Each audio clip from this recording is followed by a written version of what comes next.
¿verdad? Estaban como preparadas. 5 estaban como Preparadas. y las otras 5 ¿qué pasó? Ah, no, las otras todas cabecearon y durmieron. Pero entonces que antes de cabecear y dormir habían 5 que se habían preparado por si la noche se alargaba. O sea, por si el matrimonio se demoraba, ellas se prepararon sin saber el tiempo, sin saber la hora, y cuando llegó la hora y ellas se despertaron igual que las otras 5, porque las 10 se despertaron, o sea, las 10 durmieron. O sea, no fueron insensatas por dormirse, porque todas durmieron, pero fueron insensatas porque no se prepararon antes de dormir.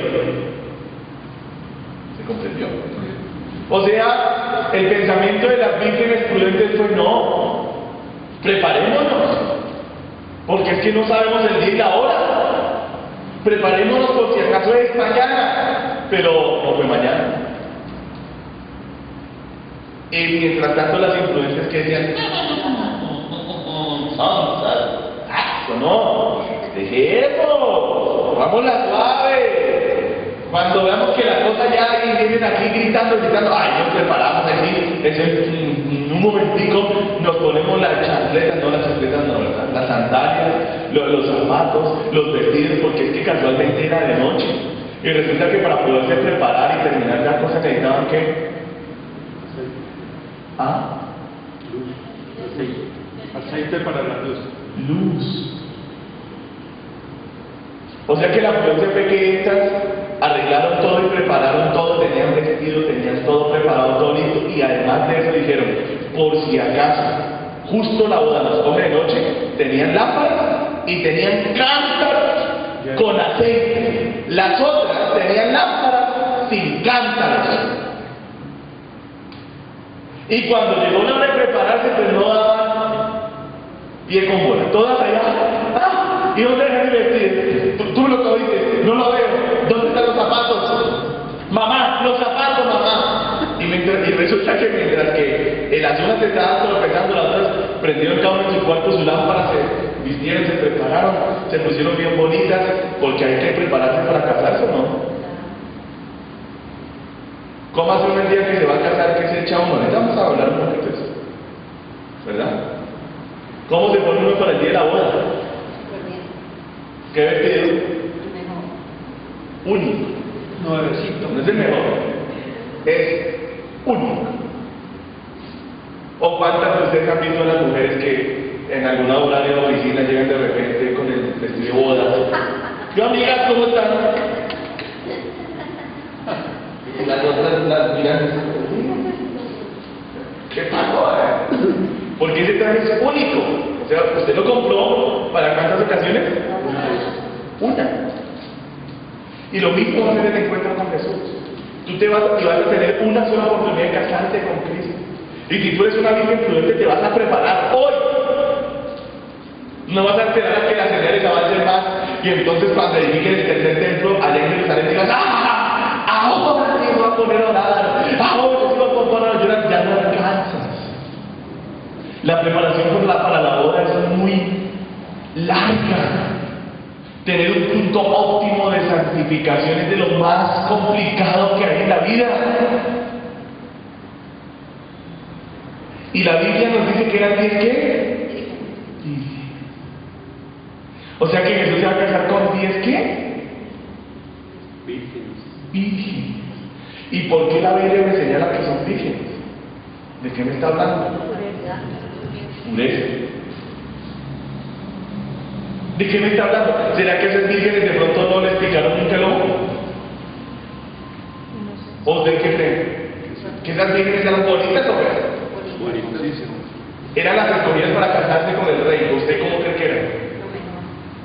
La super hiper mega guau. ¿Y usted cree que no había pasado ningún muchachón por ahí alguna vez que le había picado el ojo? ¿Qué me está entendiendo? Se habían guardado. Por eso estaban puras. Porque le habían dicho a los muchachos: decir a mi hermano, papá, porque alguien te pegue un puño. Ay, no, tranquila, cálmese. No moleste. Eran celosas de sí mismas. no se untaban con cualquier cosa, no hacían cualquier cosa, así como el Señor me dijo un día que yo he sido pues siempre un adorador, 10 años de ser un adorador, fui pastor de alabanza y todavía soy adorador aquí en la iglesia, y me meto yo con Dios y a mí me ha gustado mucho, yo escucho mucha música cristiana, pero hay una música cristiana que parece que estuviera como con diablos, entonces yo la oigo y digo, es como que mi olfato y mi gusto espiritual hacen. ¿Usted sabe que se tiene una boca espiritual o no? Usted tiene boca física, ¿verdad? Y si usted come un pedacito de pollo asado delicioso, pero luego lo coge y le echa un poquitico de tierra así me para. Y luego usted le mete un mordisquito al pollo, tiene un sabor como a pollo, ¿verdad? Asado, pero al mismo tiempo que tiene tierra. ¿Y entonces qué hace uno? ¿Se lo trago o no se lo trago? No. Pues lo mismo pasa con mucha música cristiana. Está llena de tierra. Entonces mi gusto espiritual, mi boca espiritual que es aquí. ¿Dónde queda la boca del espíritu? Tan chistoso, ¿verdad? Pastor, la boca espiritual lo que ha Cristo. Pero eso es con lo que oye. O usted va a comer todo. ¿Cuántos se cuidan en la comida? O usted come de todo, lo que se atravesó, chunchullo, champaina, chinchurria, toda la dieta de la chorizo, chicharrón. No, la chapa tiene que la la chanquita está buena, pero me refiero, no puedo andar comiendo todo lo que se le ocurra a uno le presente, ¿quién me entendió? Porque si usted le mete de todo a su cuerpo, ¿qué le va a pasar? Se enferma. Y si usted oye todo, se enferma. Y en el sentido espiritual usted tiene que aprender a ser virgen, puro, limpio, no oiga todo. Mejor yo creo que la gente celosa y como quisquillosa. Pastor, y si hoy escucho a ese pastor, ¿o usted qué dice? ¿Cuál pastor? No, fulano tal.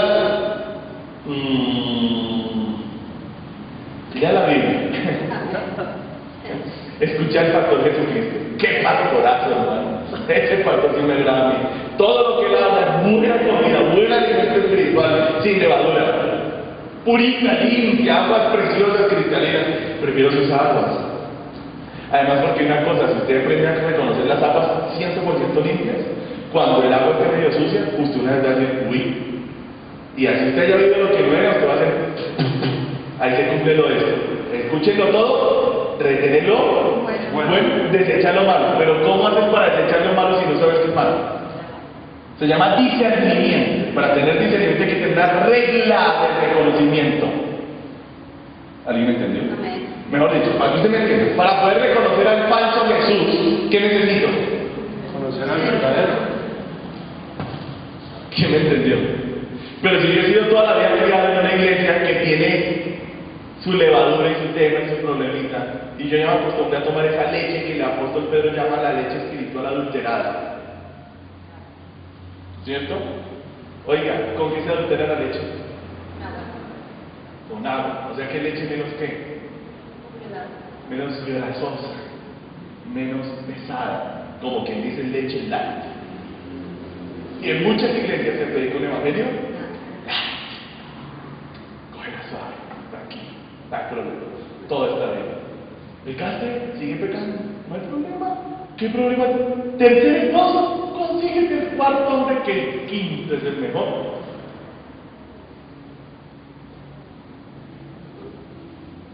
Un evangelio. Y Pedro dice, ojo con esa leche. Tome leche como pura. Y si usted le da a los bebés leche pura, ¿cómo se ponen los bebés? Popochos, con rollitos. ¿Cuántos han visto bebés con rollitos? Rollitos. Y cuando crecen, ¿cómo están todos esos? ¿Y cómo está el sistema inmunológico? Y les van a dar otra leche así. ¿Quién me entendió? Por eso todo creyente debe ir a la fuente del agua de la vida, Jesús de Nazaret. Amén. Pase tiempo con él a solas, conózcalo mucho. Y luego cuando su pastor hable las cosas de Dios, usted va a aprender a reconocer lo que él está hablando de Jesús que usted conoce y lo que él está hablando que no es de Jesús, sino como que de pronto es él, o de vuelvo se lo metió un diablo al pobre pastor. ¿Sí? ¿No sabía? Se le mete un diablo de codicia, ¿y qué va a empezar a hablar? Y se le mete un diablo de lujuria y de adulterio, ¿y qué va a hablar él? De las muchas mujeres que tuvo Salomón, ¿qué fue el problema? Si él tuvo 1000, ¿yo por qué no puedo tener 3? ¿No? Todas las sectas se basan en la palabra de Dios para hacer su secta. Entonces usted aprende a ser virginidad. Entonces la iglesia de Cristo tiene que ser ¿cómo? Virgen, pura, limpia. No debe ser tocada ni por los pastores. Los pastores debemos dejarnos guiar por Cristo para hablar de la iglesia lo que Cristo dice, lo que el Evangelio dice, lo que el Espíritu de Dios te dice. Tal vez no siempre te guste, ¿verdad? Tal vez te indigeste un ratico la palabra que Dios te da, pero créeme que la palabra que Dios te dé es una palabra que te da vida, es una palabra que te lleva a santificación. Dios nunca te llevará a pecado. ¿Escuchó bien eso? Nunca, jamás te dirá, sí, hijita, hay otro pecadito más, échese otra canita al aire, échesela. No, los ministros que hablan las cosas de Dios hablamos lo de Dios. Yo soy un hombre y les voy a decir esto, que cada vez que yo reconozco y conozco una verdad bíblica, la aplico en mi vida. Así eso me cueste que me critiquen o que me digan lo que quieran. ¿Me oyeron? Entonces, por ejemplo, yo soy un hombre que yo no celebro la Navidad. No la celebro porque es una fiesta pagana. Y en lo que a mí respecta, todo lo que tenga que ver con el culto a Dios debe ser a la manera de Dios. Entonces yo, ¿cómo decirlo? Hay cosas en las que yo estoy tranquilo. ¿Que cómo cocina usted, hermano? Ok. Que es que a mí lo que me gusta es pericos. Ok. Hermano, usted, no a mí frito, con el borde tostado así bien chévere que usted. No, está bien. Y a usted, hermana, no, a mí fritos pero en agua. ¿Cómo que en agua? Así un charquito de agua con un poquito ahí, si no me gusta la grasa, el aceite. Ok. Y a usted, hermana, ¿cómo le gustan? No, a mí los huevitos rancheros, con maíz y salchichitas rancheras. Ah, bueno. Yo no voy a discutir en cosas de la vida de cada uno, yo no voy a discutir en nada de eso. Pero en el culto a Dios, soy celoso. Porque el culto a Dios nos enseña la palabra de Dios que debe ser hecha a la manera de Dios. O sea que toda celebración en la que esté involucrado el nombre de Jesucristo tiene que tener su sello, su marca y su huella. O sea, si yo voy a honrar a Cristo con algo, yo tengo que estar seguro que de verdad lo voy a honrar. ¿Sí me van a entender? ¿Sí me van a entender? Entonces yo no puedo inventar, digamos a mirar que es un problema grave, ¿vale? De hecho, miren, lo que nos hace vírgenes a nosotros es ser personas de un solo esposo o de un solo novio en este caso. En la segunda carta a los Corintios el apóstol Pablo habla de esto.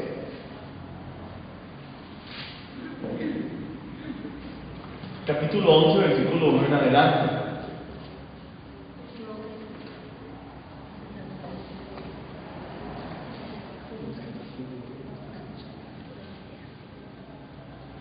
Si lo tiene, diga amén. No lo oí. ¿Cómo? Amén. Bueno, gloria a Dios. ¿Cómo le parece el tema? ¿Va bueno? Amén. Sí, virgen. Virgen. Dígale que tiene la otra, tiene que ser puro.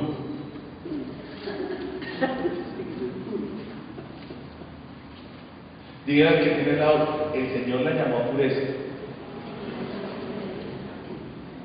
Él nos lavó con qué? Con sangre. ¿Vamos a pisotear la sangre? No, jamás. Nunca, por ningún motivo vamos a pisotear esa sangre de Jesús.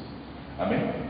Ahora mira lo que dice el apóstol Pablo, un ataviador, un apóstol, un hombre que amaba a la iglesia, dice esto: ojalá me tolerases un poco de locura, dice. Sí, toleradme, porque os celo. Entonces en los verdaderos hombres de Dios, ¿qué hay?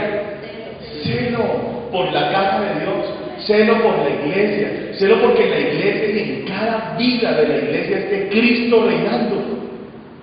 Amén. Que no esté el hombre reinando, que no haya un demonio reinando, que en cada hogar, que en cada vida sea Jesús el pastor. Por eso cada hombre de Dios te impulsará a que ores cuánto en secreto, mucho o poquito, mucho, para que lo conozcas. Amén. Para que así un día cuando se presente otro Cristo no lo toleres. Porque os celo con celo de Dios, pues os he desposado. ¿Cómo dice? Ahora, ¿qué es el desposorio? El desposorio es la etapa anterior al matrimonio. O sea, para decirlo en nuestros términos, el noviazgo. O, mejor aún, el compromiso realmente. ¿Sí? Porque hoy en día usted dice novio, novia, y eso es. Y cualquiera. ¿Y usted tiene novia? Sí, tengo novio. ¿Y ya cambió novia? Sí, ya cambié novia. Y a los 6 meses, ¿y qué? No, otra novia. O sea, novia es cualquier cosa. De pronto, si acaso, aunque ya en nuestra sociedad a veces no se estila el compromiso, el anillo de compromiso, ¿verdad? Ya no se estila tanto, me da pesar eso. Pero dentro de los judíos el desposorio, y ahorita voy a explicar la boda judía para que se entiendan muchos términos, pero en el desposorio lo que se hacía era que se hacía un pacto, y había unos símbolos del pacto, ¿sabían? No era niño, no era nicho, era otra cosa, que lo voy a explicar. Pero el asunto es, Pablo dice, porque yo los he desposado. O sea, Pablo lo que hacía era coger a la gente y comprometerla con él. No. Sería mal. Los comprometía con quién? Con Cristo. Amén. Por eso, ojo, porque hay siervos de Dios que quieren comprometerte con ellos y que sigan la visión de ellos y que hagan lo que en las cartillitas de ellos está. Pero no te puedes comprometer con el hombre si eso implica quitar tu compromiso con Dios. Tu principal y primer compromiso es con Dios. Y tú debes hacer la voluntad de Dios. Por eso debes conocer la palabra de Dios y al Espíritu de Dios para que ellos dos, entre los dos, te lleven a hacer la voluntad de Dios. ¿Se entendió? Entonces miremoslo como es así como se los estoy diciendo. Dice, os he desposado con ¿cuántos? ¿Con cuántos? ¿Usted espiritualmente cuántos esposos tiene? ¿Está casado con usted mismo?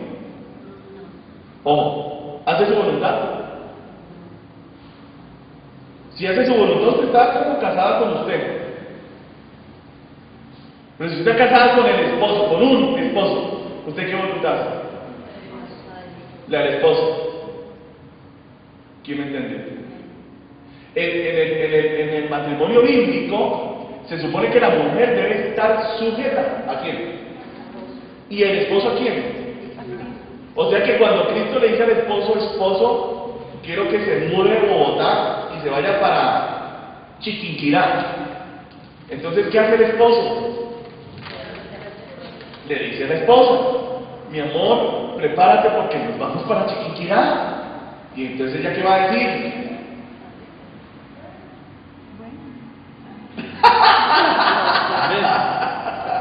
Bien, sí, también, yo le creo, hermano, así es la cosa, o así debería ser. Pero ella muy posiblemente diga, bueno, ¿y por qué? ¿Verdad? Yo quiero decir un por qué, bueno, porque es simple. Decir, no, imagínate, mi amor, que Dios me habló que nos vayamos para Chiquinquirá. Ahora, si ella es su ayuda, o él es la ayuda. Ella es mi ayuda. Entonces, ¿qué va a ser una buena ayuda idónea?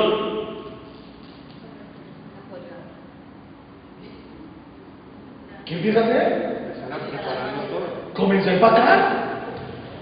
Bueno, listo, mi amor, y entonces mañana empezamos ¿a qué? A empacar. Ahora, ¿pero qué sucede normalmente en los matrimonios cristianos?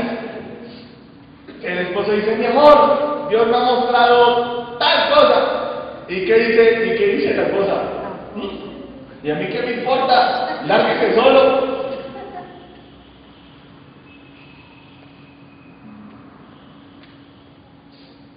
Si tú eres la esposa de Cristo o la desposada de Cristo, tú haces la voluntad de Jesús.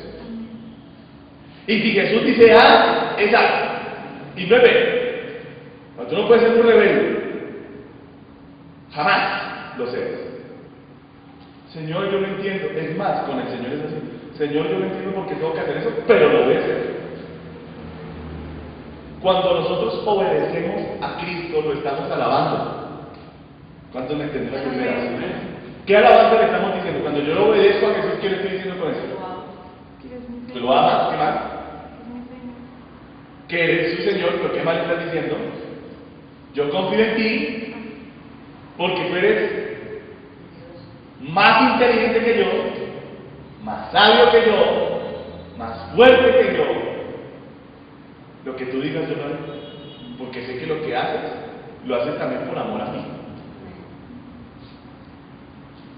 Miren lo lindo, por eso el esposo tiene que ¿qué? Amar a la esposa, para que la esposa esté como segura del amor del esposo y que nada que vaya a hacer el esposo va a dañar.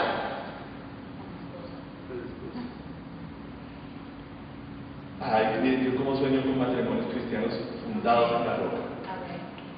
Hombres de Dios. Hombres de Dios. Que le den esa seguridad a la esposa. Que ella sepa que nunca hará nada que le haga daño. Usted se imagina una iglesia así, con 10 hogares así fundados todos sobre la roca. Mire, eso me permitiría a mí reunirme con los varones de la iglesia, ayunar, a orar, a tomar decisiones, a buscar a Dios, sabiendo que ellos dirigen su casa bajo los principios y parámetros de Jesucristo. Que son hombres tan fiables que sus hijos y su mujer no dudan en obedecer a lo que dicen.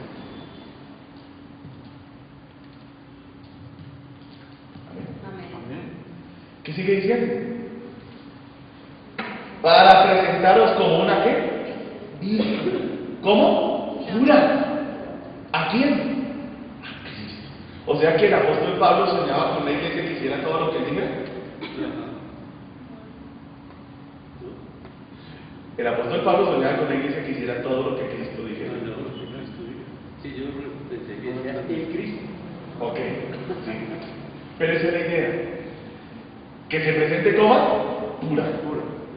Pero temo, dice, que como la serpiente con su astucia, ojo con eso, engañó a Eva, vuestros sentidos, ojo con eso, porque es muy importante aprender cómo se mueve Satanás. ¿Qué es lo que engaña a Satanás? Los sentidos. A veces el diablo te muestra cosas que no son reales.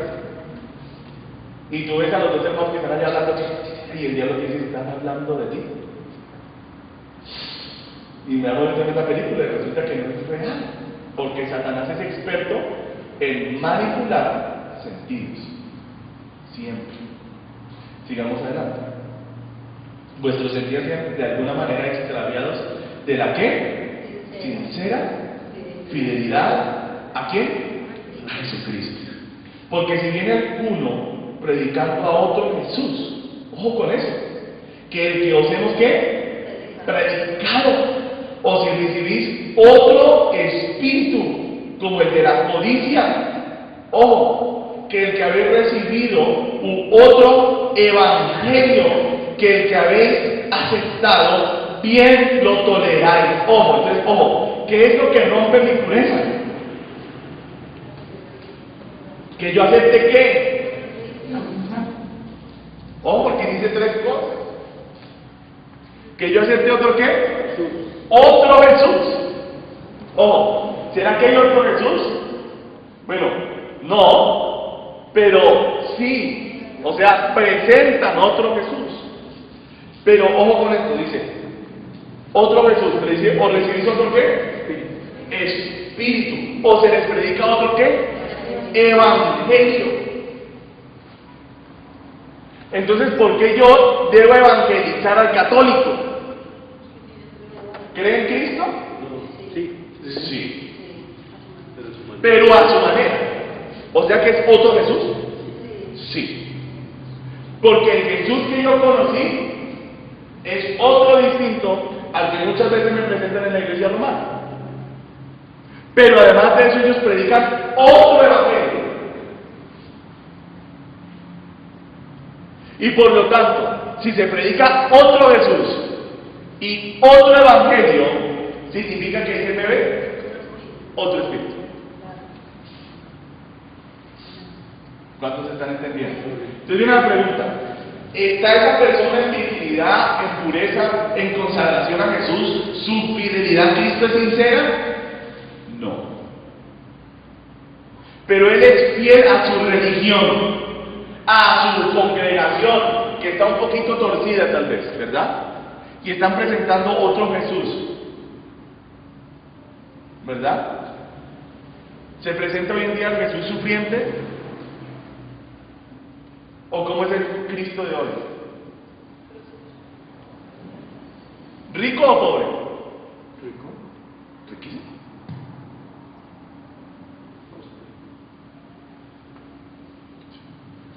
Otro Jesús, otro espíritu. Los hermanos hoy en día reciben el espíritu de la codicia para que vivan en torno al mundo. Y me da pesar, porque si le creyeran a Dios y tuvieran fe, vivirían para el reino de los cielos y Dios les añadiría todas las cosas. Y lo hacen. Yo llevo 10 años predicando el mismo evangelio, al mismo Jesús, 5 años en esta iglesia, y siempre Dios a todos los bendice y los ayuda. Y no necesito vivir predicando acerca de plata, ni meterle codicias a la gente en mi corazón. Entonces, ojo con esto. Aquí el apóstol Pablo dice que habían otros predicadores que predicaban a otros Cristos, y el apóstol está hablando, mire, dice: y pienso que en nada he sido inferior a aquellos grandes apóstoles, pues aunque sea tosco en la palabra, no lo soy en el conocimiento. En todo y por todo os lo hemos demostrado. Pequé yo humillándome a mí mismo, para que vosotros fueseis enaltecidos, por cuanto os he predicado el evangelio de Dios de balde.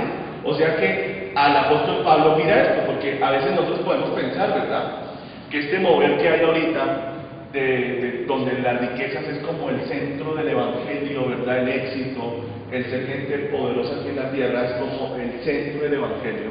No es hacer la voluntad de Cristo. La voluntad de Jesús me puede llevar a hacer muchas cosas.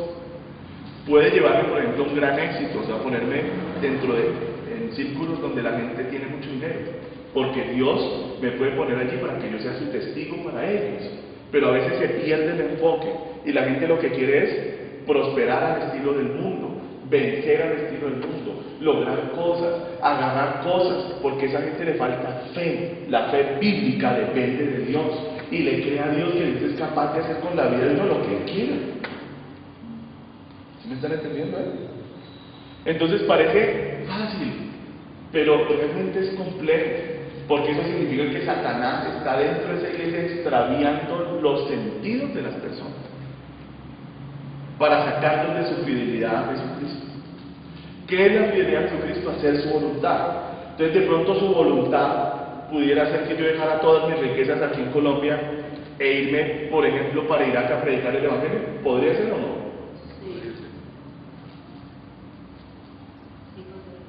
Sí.